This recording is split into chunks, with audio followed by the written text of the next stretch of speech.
Oi gente, meu nome é Vanessa Gazeta, esse é o podcast Mundo Interno, um programa que fala sobre as questões emocionais do expatriado. Hoje nós vamos falar sobre a parte difícil da convivência com brasileiros no exterior. E me ajudando com esse tema está a Ana Tavella, que vive em Cascais, em Portugal, há 1 ano e 8 meses, e antes disso ela morou quase 3 anos em Londres. Oi Ana! Olá Vanessa, bom dia, um prazer estar aqui. Prazer é nosso de te receber. Bom, falando um pouco sobre esse tema, né? É claro que a convivência com brasileiros fora do país é boa, na maior parte das vezes ela é boa. E a gente sabe qual é o lado bom de estar com brasileiros, né? É encontrar gente que passa por coisas parecidas, é poder falar daquilo que a gente sente saudade, é se sentir compreendido, é poder bater um papo sobre as coisas que estão acontecendo lá no Brasil, pedir dicas de como resolver problemas no país que a gente está e que essa pessoa já passou. Mas existe também um lado B dessa história, né? E é sobre esse lado B que nós vamos discutir hoje. Não é incomum eu escutar histórias, e inclusive participar de histórias, onde nossos conterrâneos têm comportamentos pouco saudáveis, né, com eles mesmos e às vezes com a gente. E hoje eu vou falar sobre alguns poucos comportamentos, mas os mais frequentes. Um desses comportamentos que eu não vejo como muito saudável são as panelinhas, né? E cada panelinha tem uma característica marcante. Algumas excluem nativos, outras excluem brasileiros que são recém-chegados, porque ninguém quer ficar ajudando aquele que ainda não sabe nada. Outras excluem brasileiros que estão muito satisfeitos com esse país de acolhida, porque a graça ali é reclamar e gente que está satisfeita não reclama. E costuma ser mal visto, né, pelo grupo que só se reúne para reclamar, e por aí vai, né, cada grupinho acaba tendo uma maneira de funcionar. Acho que também tem, acho que deve ser muito grande a frequência disso, pelo menos eu percebo muito a frequência alta dessa panelinha, que é aquela panelinha que se reúne só para fofocar e falar mal da vida dos outros brasileiros, né? Para expor a intimidade, para julgar, para falar de coisas que ficou sabendo, que viu nas redes sociais. Mas tá, apesar de tudo isso que acontece numa panelinha, nem sempre, né, essa panelinha precisa ser negativa, né? Ela só se torna negativa quando ela reprime o crescimento das experiências dessas pessoas que fazem parte desse grupo, né? Ou quando ela se torna um parâmetro de comportamento ideal. Quando você está super satisfeito e não consegue reclamar, e você acha que isso não está certo, que isso não está sendo bom, aí é um problema. Quando você não tem vontade nenhuma de ficar falando da vida dos outros, isso também não precisa ser, mas se isso começa a ser um problema, aí a coisa está meio estranha. Eu lembro de uma paciente que tinha muito receio de dividir com o grupo de brasileiros com o qual ela interagia, tinha muito receio de falar certas coisas que ela estava passando na vida dela. Ela estava grávida e ela tinha uma série de tradições brasileiras que ela não queria repetir no nascimento e mesmo antes do nascimento com o filho dela. Ela não queria chá de bebê, ela não queria festinha de 1 ano, ela também não estava muito interessada em ir nesses eventos, mas as amigas faziam muito, né? Muita questão de fazer, elaborar e toda aquela questão de organizar estes eventos. E ela não tinha sequer coragem de falar sobre isso com as amigas. As amigas sempre ali pressionando, aí o chá de bebê, aí não sei o quê. E ela, com a mínima vontade, não acreditava nisso, não achava legal. Ela mora ainda num país da Europa e onde a tradição era outra, né? O costume era outro. Para piorar a angústia dela, ela também não estava num momento muito legal financeiro. Então ela resolveu que ia comprar o enxoval, os móveis, tudo de segunda mão. Mas ela se sentia super julgada pelas amigas brasileiras, que tinham hábitos muito brasileiros mesmo morando fora. Então ela não conseguiu dividir esse momento que é tão especial com essas pessoas com quem ela convivia. Ela escondeu, né, que tudo foi comprado de segunda mão, que ela não ia fazer nada disso. Ela ficou se esquivando até o nascimento da criança. Pode parecer uma história muito superficial, mas para essa pessoa não foi. Para essa pessoa foi vivida com uma angústia importante. Aqui fica claro como seria legal se tivessem outros tipos de pessoas nessa panelinha. Como seria legal se essa panelinha não fosse com todo mundo tão quadradinho, tão parecido nesse sentido. Talvez fosse importante que, ao invés de ser uma panelinha, fosse algo mais como uma bacia, né? Com pessoas nativas ou de origens diferentes que a dela, para poder trocar mais figurinhas com pessoas que não tivessem só o mesmo costume que aquelas brasileiras com quem ela estava em contato. Acho que isso teria ajudado no acolhimento das decisões que ela tomou. Né? Teria também tido um lugar para ela poder conversar e até trocar informações sobre onde comprar coisas usadas, por exemplo. Ô, Ana, como que é no seu convívio? Tem muitas panelinhas? Sim, tenho. Até enquanto você falava, eu ficava pensando qual panelinha que eu poderia fazer parte. O que a gente precisa, né, quando nós estamos assim longe da família, principalmente no momento fragilizado que você está grávida, vai ter um bebê, tudo muito novo, a gente precisa muito mais de uma rede de apoio do que uma panelinha, né? É verdade. Isso também vai depender do país que você tá, porque tem alguns países que tem tão poucos brasileiros que você não consegue se juntar por afinidade, você se junta porque simplesmente é brasileiro. E aí muitas vezes isso, né, não vai satisfazer tanto, porque tem pessoas que não têm nenhuma afinidade com você, são pessoas assim que com certeza, se você estivesse no Brasil, não seriam seus amigos. Então essa convivência que meio que quando você está no exterior você é forçado, você tem que saber ter um certo jogo de cintura, né? De você ver, essa pessoa ela é diferente de mim em tal ponto, mas ela pode me acrescentar nesse outro ponto que eu não tenho, talvez, né? A gente pode encarar dessa forma. Escolher quais são as coisas que você vai dividir com ela, né? Exatamente, porque geralmente quando a gente começa, né? Quando a gente mora fora, Vanessa, você sabe disso, né? Você também tá fora, você meio que vira para os seus amigos uma referência naquele país, né? Então, quando eu estava em Londres, por exemplo, todo mundo que ia para Londres, não, fala com a Ana. Então, você começa a receber contatos do amigo, do conhecido, da vizinha, do primo, sabe? Assim, pessoas que, não, é brasileiro, tá indo para lá, tem que falar com a Ana. Nesse jogo, sempre tem dois lados. Pode ser uma pessoa que vai te acrescentar super, que você vai estabelecer uma conexão incrível, e tem pessoas que nem tanto, né? Já aconteceu comigo. Claro, pode chegar um chatão que não tem nada a ver com você, né? E você tem que dar ajuda. Exatamente, mas assim, eu acho que eu sempre tentei, né? Quando me mandam um e-mail, vamos tomar um café, vamos se conhecer, eu sempre tento, porque é muito fácil a gente se fechar quando a gente está expatriado e não ficar no nosso mundo de família, de mãe, de marido. É legal você dar espaço para conhecer novas pessoas e eu acho que é isso que te enriquece nessa experiência morando fora. O problema é, como você disse, quando a gente conhece essa panelinha, entra nela e não se identifica com ela, né?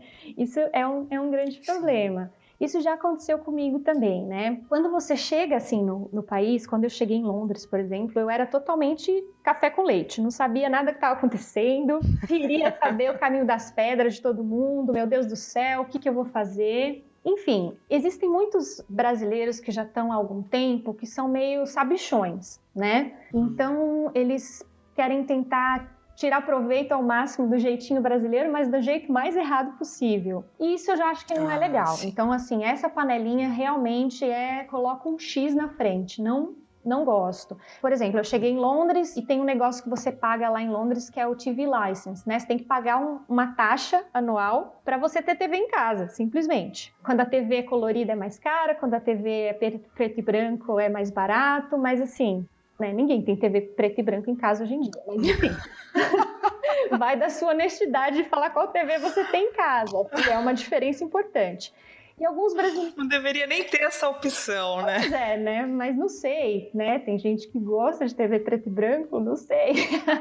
Mas, enfim, e alguns brasileiros lá falavam, ai, que besteira, você vai pagar isso? Porque não é uma taxa barata, né? Ai, não, você é bobo, não, ninguém vai ver a TV da sua casa, sabe? E esse tipo de coisa, de fazer o que é errado e vai ficar tudo bem, eu já não gosto. Sabe, tipo, X nas costas do brasileiro que começa com essa conversa pro meu lado. Então, assim, com o tempo você vai dosando e sabendo você consegue ter afinidade e quem realmente, ok, você é brasileiro, legal, também sou, mas passa pra frente, né? Começar já fazendo coisa errada não é um bom começo, né? Exatamente, né? Isso assim, é que para nós brasileiros, bom, eu vivi 30 anos no Brasil, então a minha formação cultural é brasileira. Então, para quem é brasileiro, quando a gente olha outro brasileiro, é muito mais fácil a gente encaixar em caixinhas de estereótipo. Então, quando você olha para um brasileiro, você já sabe o tipo de pessoa que é aquela, mais ou menos, né? Você já faz um julgamentozinho. E com outras culturas você não consegue fazer isso. Então, por isso muita gente acha que, nossa, detesto brasileiro. Brasileiros falando isso. Por quê? Porque você já conhece um leque de personalidades de brasileiro que de outras culturas você não faz nem ideia, né? É verdade. Por isso que muita gente já faz esse pré-julgamento, assim, que eu sempre dou uma segunda chance para as pessoas, sabe? Eu falo, não, essa pessoa é diferente de mim, mas tal coisa nessa pessoa eu acho legal, então vamos ver o que tá, se rola um samba. Muitas vezes não, algumas vezes sim, mas toca o barco, né? Nisso já conheci muita gente bacana.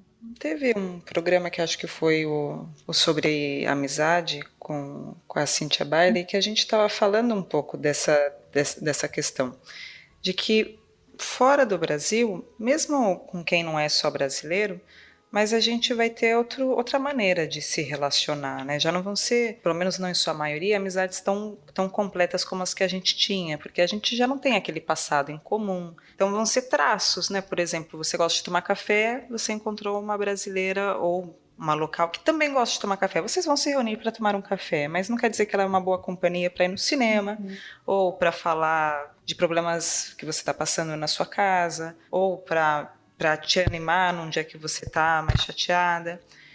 Então é toda uma descoberta, como você está falando, né? Vai ter coisas que você vai encontrar numa pessoa, outras necessidades suas você vai sanar em outra amizade ou em outra panela. E faz parte. É difícil, né, Vanessa, assim, você separar, tipo, você conhece uma pessoa e aí fala, não, essa daqui vai ser só para fazer isso, né? Até dá, mas o que acontece muito com brasileiros que eu tive relação no exterior, brasileiro quer ser muito próximo muito rápido, né?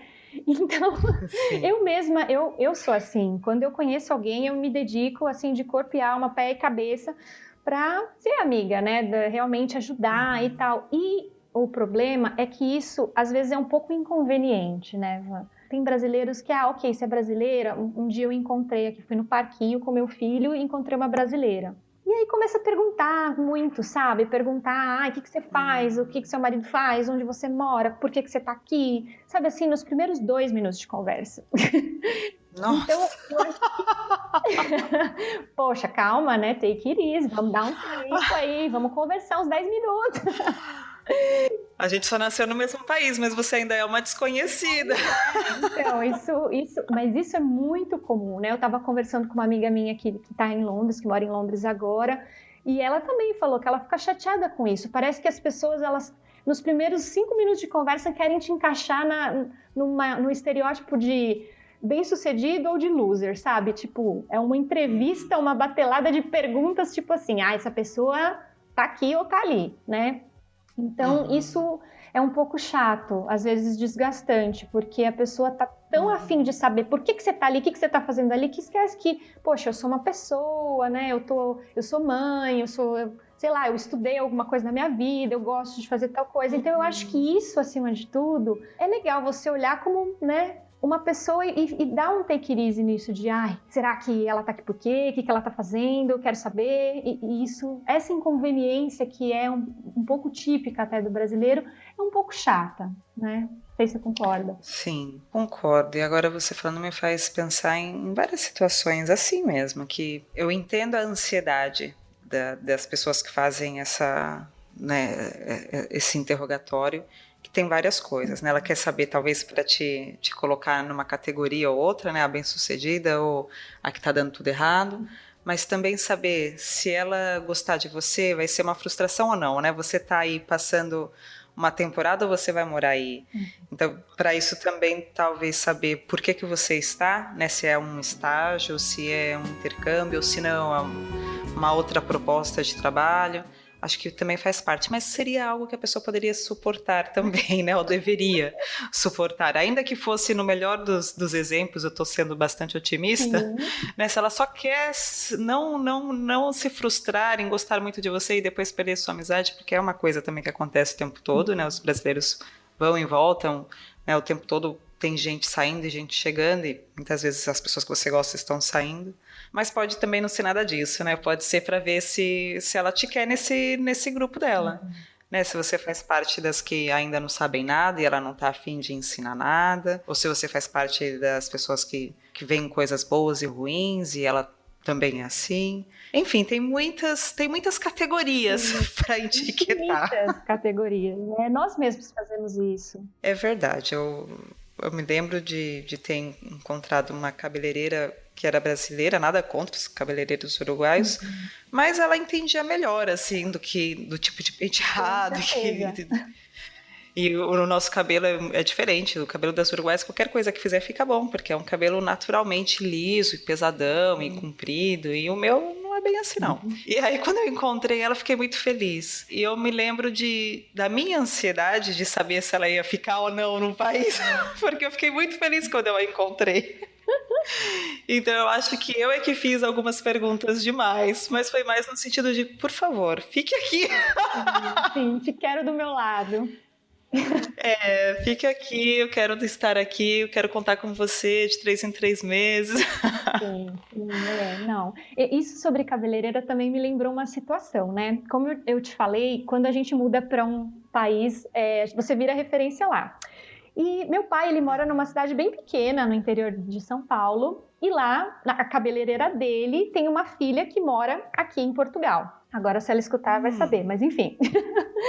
E aí, assim, não, você tem que ir nela. É meio que uma, né? Não, você tem que ir nela, você tem que fazer luzes com ela. Eu faço luzes, né? Tipo, desde sempre. E aí, não, tem que ir nela, porque vai ficar ótimo, né? Ok. E aí tentei marcar com a menina 2 vezes, conheci a menina, muito bacana, tal. Tentei marcar com ela 2 vezes e 2 vezes ela deu para trás. Tipo, ela vinha em casa, não apareceu. Aí, gente, tem alguma coisa errada, né? E todo mundo lá na maior torcida. Não, vocês vão se dar bem, vocês vão ser amigas para sempre, enfim. Só que assim, eu fui entender o contexto, né? Que é um outro tipo também de brasileiro que tá aqui, que é o brasileiro ilegal. Então, assim, a menina tá numa loucura tão grande aqui de ficar legalizada, de tipo conseguir um trabalho, e aí no trabalho ela trabalha à noite, porque é quando a fiscalização não vem, essas coisas assim muito, né? Claro. Que você é muito lado B, né? E você, né? Na minha ingenuidade, eu achei que ok, ela é cabeleireira, trabalha aqui, ok, vamos fazer um negócio, e não é assim. Ela tá super com a cabeça a mil para conseguir se manter legalizada aqui. Então tem um negócio de sobrevivência, né? E, claro, deu super errado, né? No final não encontrei mais com a menina, depois ela quis marcar de novo, não deu certo. Mas, assim, é uma relação difícil também, assim, o brasileiro que não está legalizado no país e que está com essa preocupação imensa de se legalizar,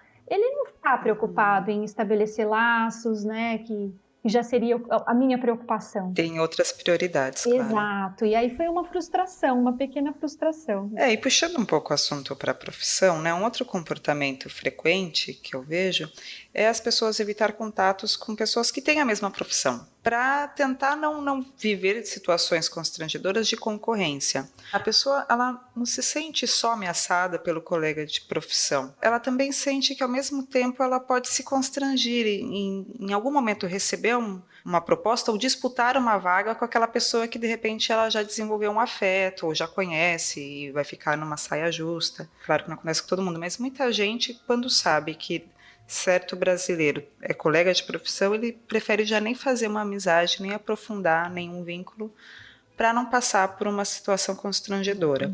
Ainda mais se é um país pequeno. Aqui é um país pequeno, né? O Uruguai é um país muito pequeno, tudo acontece muito mais em Montevidéu, que é a capital, que é ainda mais, né, ainda é menor. Então eu vejo isso acontecer com uma frequência muito grande. Mas mesmo ouvindo as histórias de pacientes que moram em países maiores e tudo, isso também acontece. De forma geral, é uma pena, né? Porque se perde mais do que se ganha nessa situação de se afastar de um colega de profissão.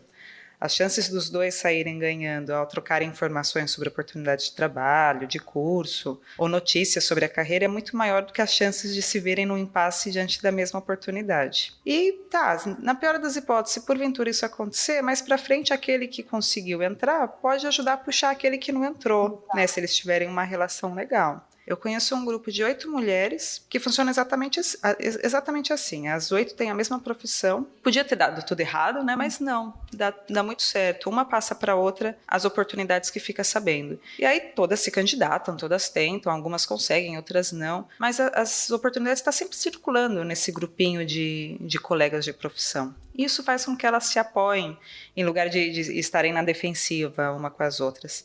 E aí quando surge um trabalho que por algum motivo aquela não pode pegar, ela passa para outra, e aí aquela companheira passa para outra. E isso vai fazendo com que essas mulheres se fortaleçam bastante entre elas. É um grupo que dá muito certo. É um grupo que está sempre ninguém ali fica sem trabalho, porque são 8 mulheres que realmente passam oportunidades. É uma rede muito forte de apoio, né? Uhum. Em relação à profissão, você sente que você já foi evitada por algum colega da mesma área? Enquanto você falava, eu estava pensando aqui numa teoria até, que aconteceu comigo. Porque eu sou farmacêutica bioquímica por formação e eu trabalhei no Brasil e em Londres com pesquisa clínica de medicamentos oncológicos. E é uma área assim, em baita expansão. Na Inglaterra tem muita vaga. Então, quando eu comecei a trabalhar na Inglaterra com isso, eu recebia muito e-mail de pessoas interessadas. Eu, né, pensando, nossa, que legal, todo mundo vai vir para cá, a gente vai trabalhar junto, vai ser ótimo, nossa, mais brasileiros, uau. Eu recebia muita pergunta, muita. E eu respondia pacientemente as pessoas e tal, até teve uma menina que me escreveu e a gente tinha uma grande amiga em comum, a gente não sabia. Eu dei maior força para ela acabou indo para a Inglaterra e a gente se encontrou e estabeleceu uma amizade. Ela trabalhando na mesma área que eu foi ótimo, ótimo. Mas assim, ela foi uma exceção, porque geralmente o que acontece, né, que é a teoria que eu ia falar, existe um divisor de águas antes de migrar e depois. Antes de migrar, tem pessoas que se aproximavam de mim como se fossem assim, nossa, quero ser sua melhor amiga, mesmo. E eu passava todas as informações de headhunter, de onde procurar trabalho, de como fazer, de vaga, enfim. Aí, a partir do momento que a pessoa chegava no país, se estabelecia, adeus, assim, tchau viola, não aparecia mais, nem um café, nem uma mensagem, nada. Então, isso assim, talvez pela Ela buscava o concorrência. que ela precisava em você e depois ficava assim mesmo. Isso aconteceu mais de uma vez, até em Portugal também. Em Portugal eu não trabalho, sou mãe em tempo integral, colunista do Brasileiros pelo Mundo e me arrisco a ser um pouco de triatleta, mas Ai, que legal. coisas que Bom, eu ser mãe em tempo integral eu acho que já ocupa bastante a sua agenda. já, a maior parte da minha agenda, inclusive. Mas Aham. aqui também recebi alguns e-mails e assim também pessoas perguntando, né, da área, né, que eu trabalhava antes, ou mesmo informação mais geral, tipo sobre escola, sobre como é morar aqui, várias perguntas. E eu me dou, né, respondo e dou as dicas, falo meio que quais foram as dificuldades que eu passei, né? Sempre tudo baseado unicamente na minha experiência. E aí, quando a pessoa muda para cá, se estabelece, fim da história. Assim, não manda mais um e-mail, não quer nem tomar um café, não quer fazer nada, assim, sabe? Tipo, estou aqui, beleza, a Ana que me ajudou ficou lá atrás. E isso daí, não que eu queira uma retribuição, não é nada disso. Mas é que eu me frustro porque eu esperava uma conexão, né? E não Claro. é. Então, talvez isso que você falou sobre a competição profissional, né, mais na Inglaterra, onde eu trabalhava, do que aqui em Portugal, pode ser, talvez, isso, né? Eu era útil para dar todas as informações até a pessoa se inserir no mercado e depois que ela se inseria, ok, cada um com a sua vida, obrigada, tchau. Né? Então, isso aconteceu comigo, me frustrou um pouco. Imagina, é muito frustrante quando você se sente só um recipiente, né, de doação.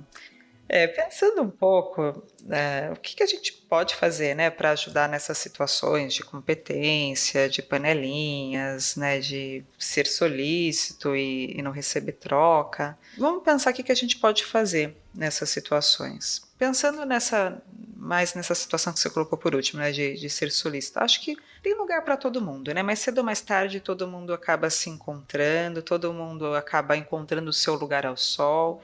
E é muito mais gratificante a gente fazer parte da solução do que do problema, né? Um dia a gente ajuda, no outro dia a gente é ajudado. E acho que isso que você estava colocando é importante, saber qual é o seu traço, né? O que você precisa desse contato. Então, de repente, você precisa saber sobre como foi aquilo para sentir que o seu contato foi importante na vida daquela pessoa. Vai ter gente que ela vai contar, vai trocar experiências, vai ser solícita e não vai precisar de retorno, mas acho legal ser generoso, né? Porque provavelmente a gente vai precisar de ajuda em algum momento e alguém vai ser generoso com a gente. E também, lógico, né? Quando você é uma pessoa generosa, as pessoas tendem a se aproximar mais de você, né? Ninguém quer estar perto de uma pessoa mesquinha.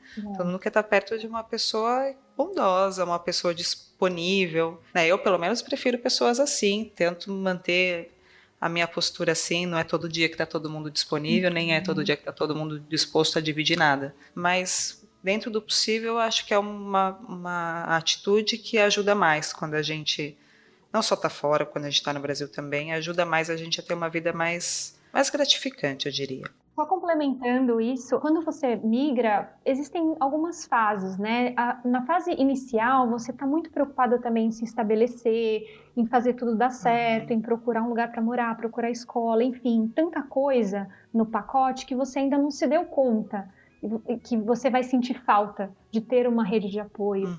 Então, essa fase da carência é uma fase que vem mais para frente, para algumas pessoas só, né? Então também tem isso, né? Às vezes a pessoa falou comigo antes, mudou e está se estabelecendo, e tem o tempo dela de se estabelecer.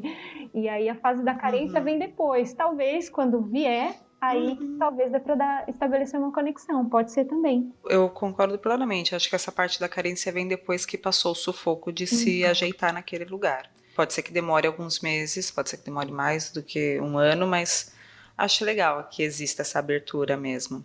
Acho que também não alimentar fofocas, até porque quem fala mal de uma pessoa, muito provavelmente vai falar mal de você em outro momento, né? Então, não alimentar fofocas acho que também ajuda muito a não entrar nesse mau funcionamento da convivência com os conterrâneos. E é complicado julgar, né, os comportamentos alheios, sabendo somente um recorte dos fatos, que é normalmente o que acontece numa fofoca. Você só sabe de um recorte, né, de uma visão daquilo que aconteceu e um pedacinho. Então, acho, às vezes a gente entra numa fofoca para não parecer chata, para não parecer mal educada, para fazer parte daquele grupo, mas é muito arriscado. Não sei se o crime compensa nesses casos. Eu concordo. E acho que falando mal não é a forma ideal, porque aquela pessoa também está te julgando se você está falando mal de alguém, né? Uma outra coisa que eu também penso que pode ajudar nessas frias que a gente entra ao estar muito em contato, ou só em contato com nossos compatriotas, é de vez em quando inserir uma presença neutra, né? Ou um nativo, ou um expatriado que tenha vindo de um outro país que não o Brasil, nesses grupinhos sumamente brasileiros, para diminuir exatamente isso que a gente está falando, né? A tentação de falar mal de um brasileiro que não está ali, porque é sempre do que não está, né? Ou falar mal do país onde a gente está vivendo.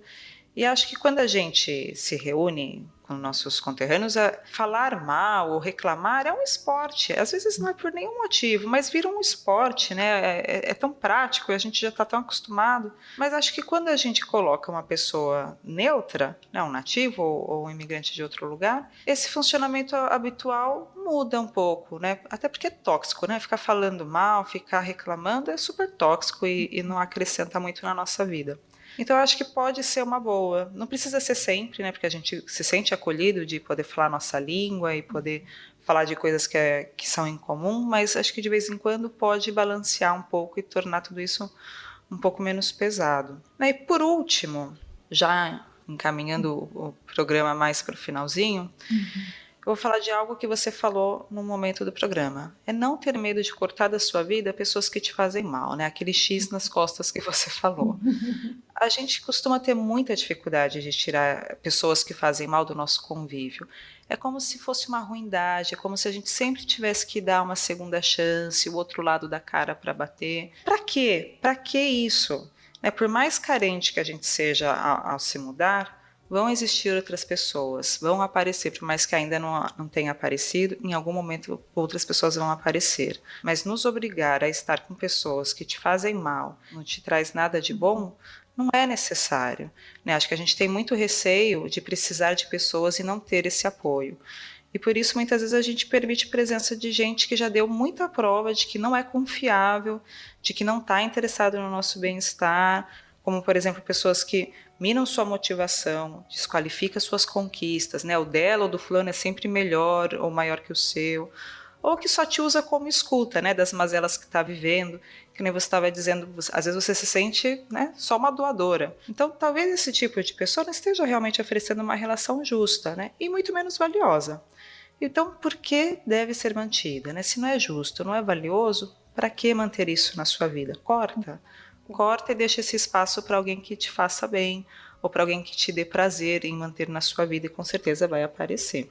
Ana, pensando nisso e tendo em conta que o nosso programa está chegando ao final, que considerações você gostaria de fazer? Eu concordo totalmente tudo que você disse e eu só complemento dizendo que você também tem que dar espaço para conhecer o que é novo, né? Quando você está Uhum. fora e aí tem alguém que é o amigo do conhecido que está chegando e está disposto a tomar um café com você, por mais que você não conheça, vá, sabe? Saia do conforto dessa casa e vá, porque dessa forma já conheci pessoas incríveis e como você falou, você vai poder, né, dizer se aquela pessoa vai se encaixar, vai te agregar na sua vida, vai ser uma boa companhia ou não. E eu acho isso imprescindível. O que eu faço quando para ter esse termômetro é depois que eu encontro com alguém que eu estou estabelecendo uma amizade, uma conexão, depois que eu encontro com essa pessoa, eu chego em casa, como que eu estou me sentindo? Estou me sentindo bem? Foi legal? Foi gostoso encontrar com essa pessoa, conversar, falei de coisas ótimas. Então, essa pessoa eu vou fazer questão de regar todos os dias como uma plantinha, sabe? Ter Uhum. amizade, na medida do possível, ter uma convivência. Agora, se a pessoa foi nociva, não me fez bem, eu cheguei cheia de angústia no peito, aí é X nas costas, Vanessa. X nas costas. Gostei. Eu acho que é um ótimo parâmetro esse que você usa. De saber mesmo, né? Como você. De olhar mais do que saber, porque saber a gente só sabe quando a gente para para olhar. Né? Como você está se sentindo? Como que aquele encontro reflete no seu bem-estar ou no seu mal-estar? Às vezes é algo seu, né? Algo que está acontecendo na vida daquela pessoa que te toca por algum motivo.